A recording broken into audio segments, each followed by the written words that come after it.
dear students. At last class we discussed about the main cells, right? Epithelial cells, connective tissues, right? And the last tissue is neural tissue. The neural tissue means nothing but which is made of the nervous system. ನರವ್ಯೂಹ ಅಂತಿರಲ್ಲ ನೀವು, ಆ ನರವ್ಯೂಹನ made up of ಮಾಡೋದಾದ್ರೆ it is nerval tissue. Okay, and these nervous system will be those very important for our body because the greatest control in our body is nervous system. ನಾನು ನಿಮ್ಮ ಜೊತೆ ಹಿಂಗೆ ಮಾತಾಡಕತ್ತೀನಿ ಅಂತಂದ್ರೆ ನನ್ನ body ಏನಾದ್ರೆ ನರ್ವಸ್ ಸಿಸ್ಟಮ್ ರೆಸ್ಪಾಂಡ್ ಮಾಡತೈತಿ, ಹೌದಾ?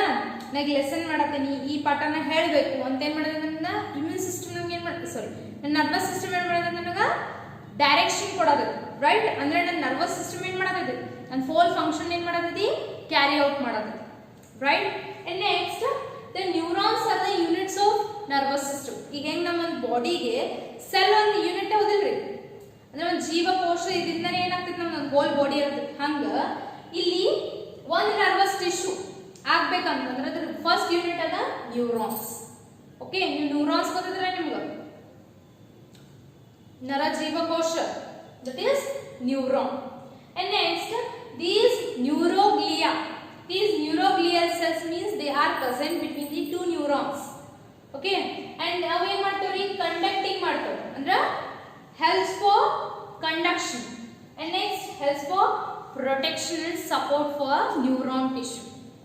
Okay, and last one, these electrical impulses ಅಂತಂದ್ರೆ ಏನ, if for example ನಂಗೆ ಇಲ್ಲಿ ಏನೋ ಒಂದು ಬಿಸಿ ಹತ್ತೈತಿ, ನೀವು 10th ಒಳಗೆ ಕಲ್ತಿರಿ, ಇಲ್ಲಿ ಬಿಸಿ ಹತ್ತೈತಿ ಅಂದ್ರೆ ಇಲ್ಲಿಂದ ಏನಾಗ್ತ, ನನಗೆ ಈ ಸೆಲ್ಸ್ ದಿಂದ ಏನಾಯ್ತು, ಇಲೆಕ್ಟ್ರಾನ್ಗಳು ಏನಾಗ್ತ, ನನಗೆ ಇಲ್ಲಿಗೆ ಬಂದು ಇಲ್ಲಿ ಸ್ಟಿಮ್ಯುಲೇಟ್ ಕೊಟ್ಟು ಅಲ್ಲಿಂದ ಏನಾಗ್ತ, ನಂಗೆ ಕ್ವಿಕ್ಲಿ ರೆಸ್ಪಾನ್ಸ್ ಬಂತು, ಹಿಂಗೆ ಕೈ ತಗೋಬೇಕಂತ.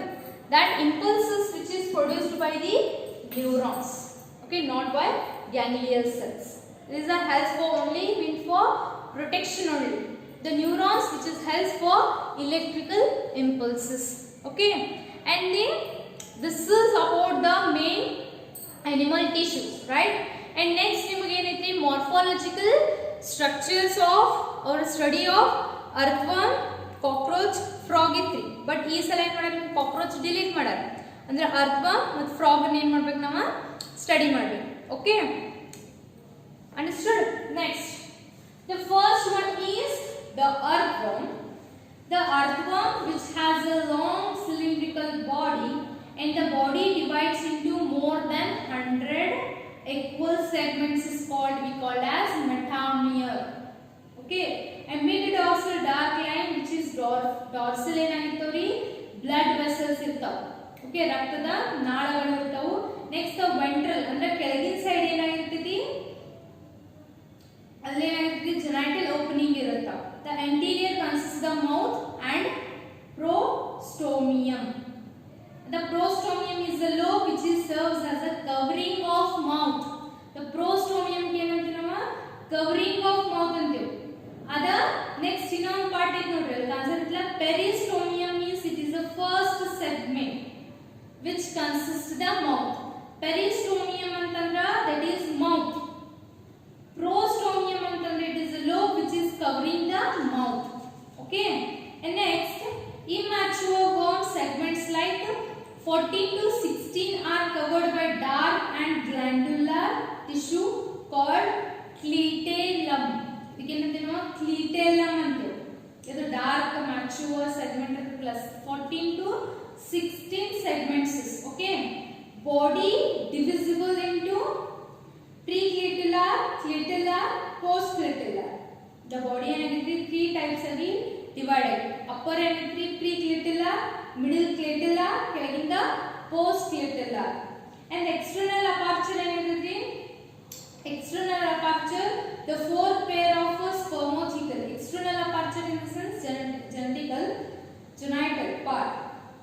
Okay, that is fourth pair of spermathecal aperture and is present in a 5th to 9th segments. And female's aperture is 14th segment of female aperture irutha, female genital part irutha. Next, a pair of female genital part is present in 18th segment. Okay, next numerous nephridia pores are segments ಒಳಗಿರುತ್ತೆ. Nephridia means excretion ಗೆ help ಆಗ್ತದೆ, ವಿಸರ್ಜನಾ nephridia okay are present ಇರುತ್ತೆ. And there are rows of S shaped setae ಇರ್ತವೆ. And ಈ setae which is helps for ಎಲ್ಲಿರ್ತವೆ first ದಿಂದ last segment ತನ ಏನಾಗಿರ್ತಾವೆ ಕವರ್ ಆಗಿರ್ತಾವೆ. And these helps for locomotion okay. And next ಏನ್ ಬರುತ್ತೆ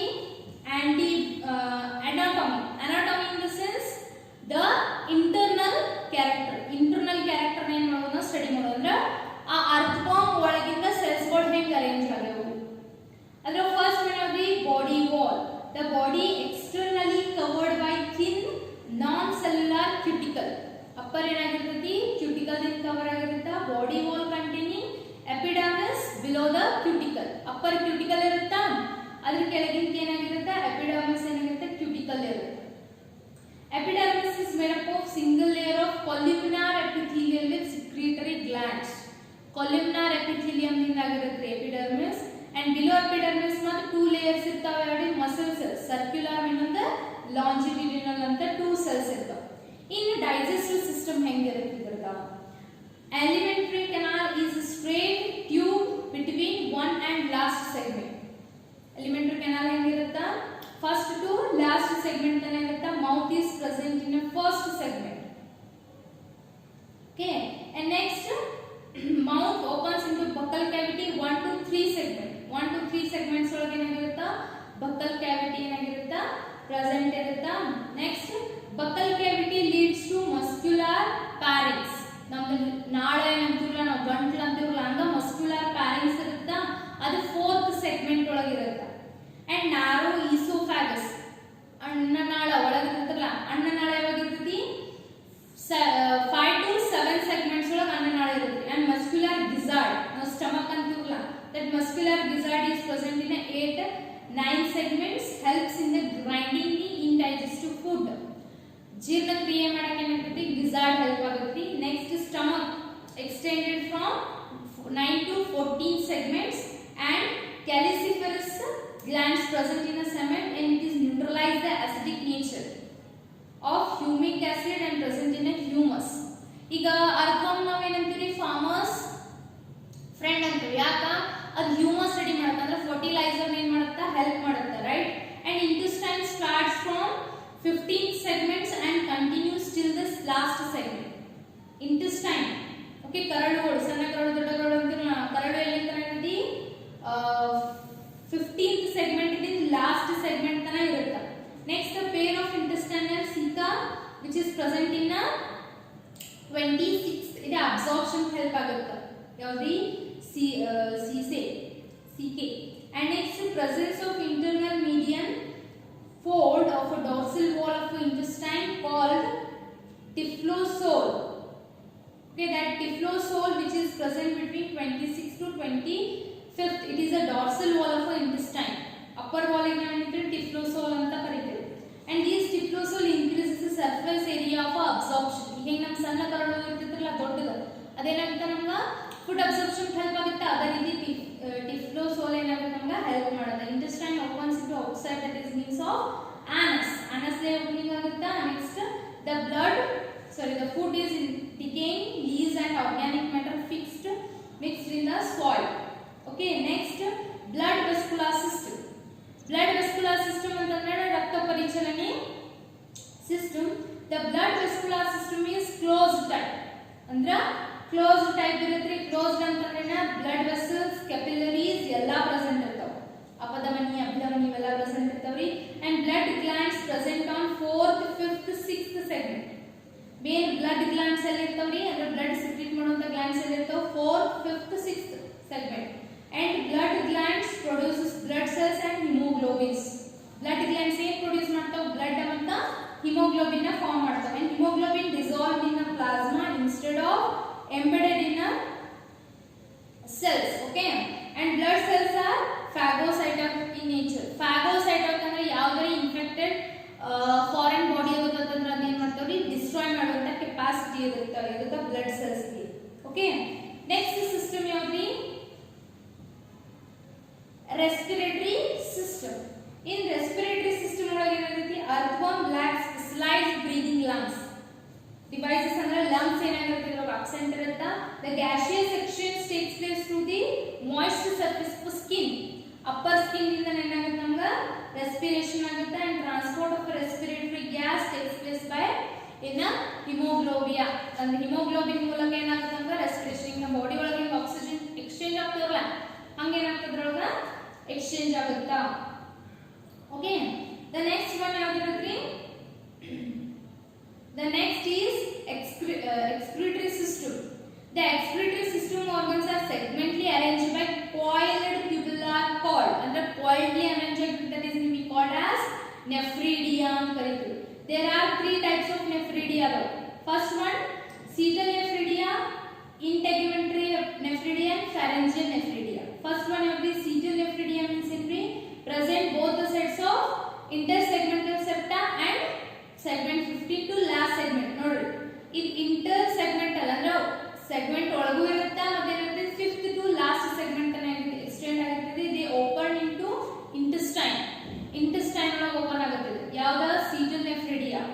and integumentary nephridia ಅಂತಂದ್ರೆ attached to the lining of body walls. Body walls ಗೆ ಏನಾಗಿರುತ್ತೆ? ಅಟ್ಯಾಚ್ ಆಗಿರುತ್ತಾ. ಆ ಬಾಡಿ ವಾಲ್ಸ್ ಎಲ್ಲಿಂದ? from 3 to last segment. okay, and next open into a body surface. body surface ಒಳಗ open ಆಗುತ್ತೆ. ಫಸ್ಟ್ ಒನ್ ಎಲ್ಲ open ಆಗ್ತಿತ್ತು intestine ಒಳಗ ಆಗ್ತಿತ್ತು. Second one is body surface. and pharyngeal nephridia, the name indicates pharyngia. okay, next present in the 4th, 5th, 6th segment ಒಳಗೆ. ಯಾಕಂದ್ರೆ ನಮ್ದು ಗಂಟ್ಲೆ ಇರುತ್ತೆ 4th, 5th, 6th segment ಒಳಗೆ ಪ್ರೆಸೆಂಟ್ ಇರುತ್ತಾ. and nephridia regulates the volume and composition of body fluid. and these nephridium start with the ciliated funnel like structure. ciliated funnel like ಇದು like ಏನಿರುತ್ತೆ funnel like structure ಇರ್ತವೆ. ಅದಕ್ಕೆ ನಾವು ಏನಂತೀವಿ? nephrostome ಅಂತ. these nephrostome ಏನಾಗುತ್ತೆ? tubular part nephridia attach ಆಗಿ with throughout the waste product ಏನ್ ಮಾಡ್ತಾವೆ? ಬಾಡಿ ದಿಂದ ಹೊರಗೆ ಹಾಕಕ್ಕೆ ಏನ್ ಮಾಡ್ತಾವೆ? ಹೆಲ್ಪ್ ಮಾಡ್ತಾವೆ. which is from pore present in the body wall which is helps for excrete the waste product. and last one, nervous system ಹೆಂಗಿರುತ್ತೆ ಅಂತಂದ್ರೆ represented by ganglia. group of nervous system ಇರ್ತವೆ and segmentally ventral paired nerve cord ಇರುತ್ತೆ. ventral side ಏನಾಗಿರುತ್ತೆ ಅಂದ್ರೆ ಹಿಂದಿನ side ಏನಾಗಿರುತ್ತೆ ನಮಗೆ nervous system ಇರುತ್ತೆ, nerve cord ಇರುತ್ತೆ. ಅದೇ anterior region ಇಂದ 3rd to 4th region ಒಳಗ ಎರಡು ಅಂದ್ರೆ bifurcate ಅಂತಂದ್ರೆ ಎರಡು ಭಾಗದ lateral encircling ಏನಾಯ್ತು pharynx and join the cerebral ganglia dorsal to nerve ring. nerve ring ಇಂದ ಎರಡು ಹಿಂಗ ಓಪನ್ ಆಗಿ to posterior nerve ಏನಾಗ್ತಾವ ಅಟ್ಯಾಚ್ಡ್ ಆಗ್ತವೆ. ಓಕೆ, ಸೆನ್ಸರಿ ಆರ್ಗನ್ಸ್ ಯಾವ್ಯಾವ ಅದಾವು ಅಂದ್ರೆ ಇದು ಸೆನ್ಸ್ ಮಾಡುವಂತವು ನಾವು ಸ್ಪರ್ಶದ ಅಂಗಾಂಗಗಳು ಇರ್ತವೆ. possess light and touch sensitive organs and next have a specialized chemoreceptors ಇರ್ತವೆ. chemo ಅಂದ್ರೆ chemical receptors ಇರ್ತವೆ which is react to the chemical stimuli. chemical ಎಲ್ಲ ಎಕ್ಸ್ಟೆಂಡ್ ಆಗಿದೆ ಅಂದ್ರೆ chemical stimuli ಇರ್ತಾವೆ. ನಿಮ್ಮ sense organ located in interior part of a body. interior part of a body ಒಳಗೆ ಏನಾಗಿರ್ತಾವ? present ಇರ್ತಾವು. in last ಯಾವ್ದಿ? reproductive system. the reproductive system in the sense earthworm is a hermaphrodite. ಅಂದ್ರೆ ಮೇಲ್ ಮತ್ತು female ಏನಾಗಿರ್ತಾವ ಒಂದೇ body ಒಳಗೆ ಏನಾಗಿರ್ತಾವ present ಇರ್ತಾವ. 2 pair of testes ಇರ್ತದೆ ಎಲ್ಲಿ 10th ಮತ್ತು 11th segments ಒಳಗೆ. and their vasa differentia turn up to 18th segment and join to prostate gland. okay, and 2 pairs of accessory glands present, 1 pair each in the 17th and 19th segment. and the prostate and spermatic duct and the vasa differentia opens into excretory exterior by the pair of male genital pore and ventrolateral side of a 18th segment. 4th pair of a spermothecal are located in 6th to 9th segments and the receives the store spermatozoa during the copulation. spermatozoa ಅಂತಂದ್ರೆ ವೀರ್ಯಾಣುಗಳು ಅಂತೀವಲ್ಲ ನಾವು that spermatozoa ಏನಾಗಿರ್ತದೆ store ಆಗಿರ್ತದೆ ಅದನ್ನ this spermatozoa ಏನ್ ಮಾಡ್ತೈತಿ accept ಮಾಡುತ್ತೆ. 1 pair of ovaries is attached to the intersegmental septum. ಅಲ್ಲಿ ಎಲ್ಲಿ 12th ಮತ್ತು 13th segment ಒಳಗ female genital part ಅಂದ್ರೆ ovary ಇರ್ತವೆ, ಅಂಡಾಶಯ ಇರ್ತವೆ. and these ovarian funnel continued as a oviduct and joined together and opens by the single female genital aperture, that is 14th segment. 14th ಒಳಗೆ ಏನಾಗಿರ್ತೈತಿ female genital aperture part, okay, and that mutual exchange of sperm occurs to the worms mating. ಎರಡು worms ಗಳು ಕೂಡಿ mating ಮಾಡ್ತಾವ and mature egg and nutrient fluid disposed cocoon ಏನಾಗುತ್ತೆ form ಆಗುತ್ತೆ and after that the clitellum help ಮಾಡುತ್ತೆ. Next fertilization takes place inside and cocoon will disposed in the soil. After the 3 weeks the cocoon produced 20 baby worms. 2 to 20 worms ಏನಾಗಬಹುದು produce ಆಗಬಹುದು. Development is direct without larva stage. Larva stage ಇರುವುದಿಲ್ಲ. But ಇನ್ನೊಂದು main concept ಭಾಳಸಲಿ question ಕೇಳಾರ ಏನ earth worms are known as a farmer friends. Why? Okay, ಅಂದ್ರೆ ಎರೆಹುಳನ್ನ ನಾವೇನಂತೀವಿ ರೈತನ ಮಿತ್ರ ಅಂತ ಕರಿತೀವಿ. ಯಾಕೆ ಕರಿತೀವಿ? They made a burrows soil ಏನ್ ಮಾಡುತ್ತೆ ಬರೋ ಮಾಡುತ್ತಾ ಅದನ್ನ ಪೋರಸ್ ಮಾಡುತ್ತಂದ್ರ ಅದನ್ನ ಒಳಗ ಜಾಗ ಮಾಡಿಕೊಡುತ್ತೆ for a respiration and penetration and developing plant root ಏನಾಗ್ತವೆ ಕೆಳಗ ಜಾಸ್ತಿ ಇಳಿಲಕ್ಕೆ ಏನಾಗ್ತದೆ ಹೆಲ್ಪ್ ಆಗ್ತೈತಿ. ಮತ್ತೆ ದೇ ಇನ್ಕ್ರೀಸ್ ದ ಫರ್ಟಿಲಿಟಿ. ಅದೇನ್ ಮಾಡುತ್ತೆ ಡೈಜೆಷನ್ ಏನಾಗುತ್ತೆ ಪ್ರಾಪರ್ ಇರೋದಿಲ್ಲ. ಅದ ಅನ್ಬ್ರೆಡೆಡ್ ಏನ್ ಫುಡ್ ಇರುತ್ತೆ ಅಂತ ಹೊರಗೆ ಹಾಕೋದ್ರಿಂದ ಏನಾಗುತ್ತ ಅಲ್ಲಿಂದ ಏನಾಗುತ್ತೆ ನಮ್ಗ ಬಹಳಷ್ಟು ಹ್ಯೂಮಸ್ ಏನಾಗುತ್ತೆ ಅಂದ್ರೆ ಫರ್ಟಿಲೈಸರ್ ಗೊಬ್ಬರ ಏನಾಗುತ್ತೆ ನಮ್ಗ ಫಾರ್ಮ್ ಆಗುತ್ತಾ ಅಂಡ್ ಅದರಿಂದ ಏನಾಗ್ತದ್ರಿ ಮಣ್ಣಿನ ಫಲವತ್ತತೆ ಏನ್ ಮಾಡ್ಬೋದು ನಾವು ಹೆಚ್ಚು ಮಾಡ್ಬೋದು. And they are used for bait feed for a game fishing. Game fish ಅನ್ನೋದೇನ ಒಂದು ಫಿಶ್ ರೀ. ಆ ಫಿಶ್ಗೆ ಫೀಡ್ ಮಾಡಕ್ಕೆ ಏನ್ ಮಾಡ್ತೀವಿ ನಾವು ಅರ್ಥವನ್ನು ಏನ್ ಮಾಡ್ತೀವಿ ನಾವು ಹೆಲ್ಪ್ ಮಾಡ್ತೀವಿ. And this is all about the morphology and anatomy of a earthworm. Okay, ಇದ್ರೊಳಗ ಮೇನ್ ನಿಮ್ಗ್ರಿ ಅವು ಸೆಗ್ಮೆಂಟ್ಸ್ ನೋಡ್ಕೋರಿ. ಅಂದ್ರೆ ಯಾವ ಸೆಗ್ಮೆಂಟ್ ಒಳಗ ಯಾವ ಅಪಾರ್ಚರ್ ಇರುತ್ತ. 13th 12th ಒಳಗೆ ಏನಾಗ್ತೈತಿ ಫಿಮೇಲ್ ಜೆನೈಟಲ್ ಇರುತ್ತ. ಆಮೇಲೆ 14th ಒಳಗ ಜೆನೈಟಲ್ ಫಿಮೇಲ್ ಪೋರ್ ಇರುತ್ತ. ಅವೆಲ್ಲ ನೋಡ್ಕೋರಿ. This is the most important for segments. ನಿಮ್ಗೆ MCQ ಕ್ವಶನ್ಸ್ ಒಳಗ ಕೇಳ್ತಾರೆ ನಿಮ್ಗೆ ಜಾಸ್ತಿ. Okay, and this is about the main morphology and anatomy of a frog. In next class ಏನ್ ಮಾಡೋಣ್ರಿ ದ ಫ್ರಾಗ್ ಬಗ್ಗೆ ಕಲಿಯೋಣ. It's about earthworm. Next class ಏನ್ ಮಾಡೋಣ್ರಿ ಫ್ರಾಗ್ ಬಗ್ಗೆ ಸ್ಟಡಿ ಮಾಡೋಣ. Okay, thank you.